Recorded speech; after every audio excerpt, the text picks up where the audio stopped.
الشهيد إخوتكم. أخواتي إخوتي رفاق دربي أبنائي عوائل الشهداء، إن القلب ليحتصر ألما وترتفع الرؤوس شامخة بكم يا أمهات الأبطال اللواتي تخرجن من مدرسة القائد عبد الله وجلال. لا نستذكر جميع الشهداء جميع هذه القضية العادلة وننحني إجلالا وإقبالا أمام أعمادهم ونحيي البطولة التي أنجبت هؤلاء الأبطال.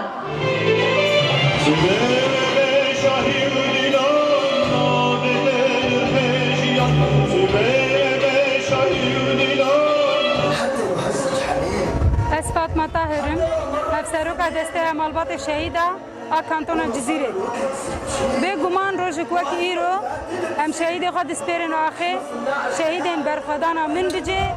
شهیدن طول هلدانا حوالی خواه ایکو جبو حقیقته جبو حق مروفان جبو آزادیا گلی خواه جانی خو فدا کرنه لجمع ابروش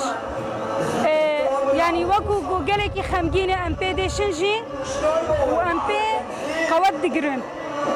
يعني أم دبيجن روجين بلو روجين بفيرانجي جداس بيكا شورشا آزادية ده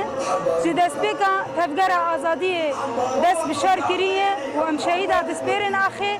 أم تم باروجي ولو جيان دكن وأم دبينن وهرتم أفروج جمرة جي قوتينه جمرة جي إرادينه جمرة جي كو أم جي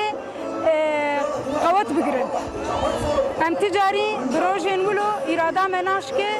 مورالي مخرانابه ام هر و هر خطيده خردك على دربه حتى النصر والقضاء على كافة المرتزقات، وإني فخور بأني انضممت إلى مجلس عوائل الشهداء. مرة أخرى أشكركم جميعا وأقول بيجي سروك أبو وشهيد نامر شهيد نامر، والشهيد ليس ابني فقط بل هو ابنكم وأبوكم جميعا، وشكرا لكم.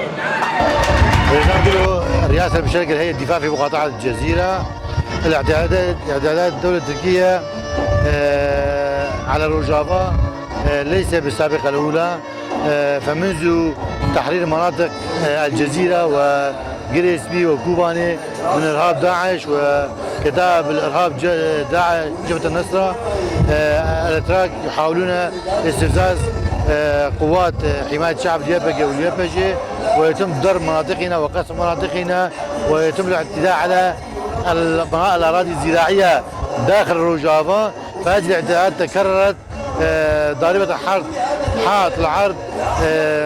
كل المواثيق والعهود الدولية أزاء احترام سيادة الدول. فسوريا دولة معترفة في المجلس الأمن وما زالت معترفة.